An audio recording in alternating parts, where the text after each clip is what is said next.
방법은 하나뿐이야. 마지막 기회입니다. 어떻게 된 거야? 군사작전 돌입한다는데. 군사작전 돌입한다는데 하고 하잖아. 실제 군사작전 돌입했을까? 하진 않았죠. 근데 우리나라가 할 충분한 준비를 했어요. 그래서 실제 아프간 현지에 특수부대를 총괄할 수 있는 고위직도 보냈고 아프간에 있는 유해군하고 같이 협업하는 일을 시켰습니다. 영화에서 나온 것처럼 엄청난 큰 모니터에 아프간의 주요 도시의 사람들의 주요 행적 다 보고 있어요. 어떻게 대응하면 되는지, 특히 새물교회 교인들이 잡혀있을 만한 그런 장소, 동향이 어떤지 되게 면밀히 보고 있었었죠.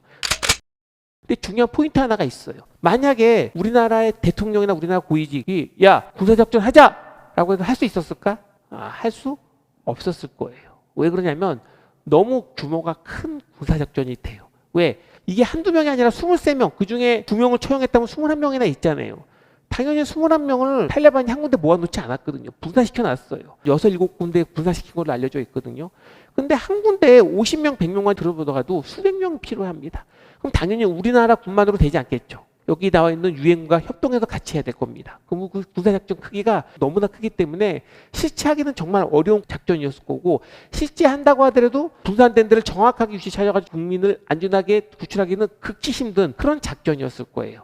그래서 그 작전은 진행되지 않았고, 그렇지만 우리나라 군인이 어떠한 일이 있어도 즉각 바로 투입할 수 있게 우리나라 특수부대가 별도의 훈련을 하면서 만반의 준비는 하고 있었다고 합니다.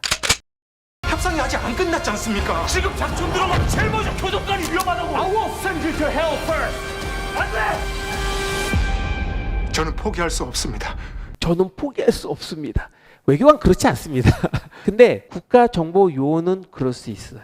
아까 말했듯이 외교관은 매뉴얼 따라 대부분 하거든요. 대부분의 그 업무 진행이요, 현지에서 하지는 않고 우리나라의 대사관 또 우리나라 본국에 보고를 하고, 그 본국 보고된 거를 가지고 담당 국장이 외무부 장관한테 보고하고, 그 외무부 장관이 또 청와대에 보고한 다음에 또 대통령한테 보고하고, 그런 체계를 다 거치고 합니다. 함부로 하지 않고 위에서 하라는 대로 하는 것이 거의 기본적인 틀이에요. 벗어나지는 않아요. 그러니까 저는 포기할 수 없습니다. 위에서 포기하라는데 그렇게 말하는 외교관은 아마 없을 겁니다.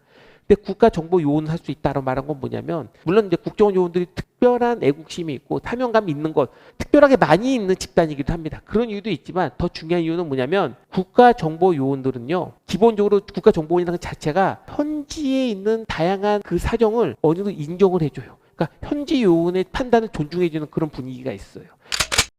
본부가 A라고 명령을 했었을 때 현지요원이 봤을 때는 B로 할 수밖에 없을 것 같은 절대적 상황이야. 그럼 과감히 B로 하고, 그때 B로 한 그 현지요원을 본부에서 되게 강하게 지책을 하거나 그러진 않는다는 거죠. 현지요원의 판단을 존중해주는 그런 분위기가 있어요. 왜? 우리나라가 아닌 다른 나라에서는 예측하지 못한 다양한 일이 일어날 수 있고, 또 아까 말한 것처럼 국가정보원은 일상적인 일이 아니라 위험한 일, 특별한 일 때 주로 하기 때문에 그런 특별한 일은 더욱더 변수가 많을 수밖에 없기 때문에 현지 요원의 그 감각을 믿을 수밖에 없는 상황이라는 거죠.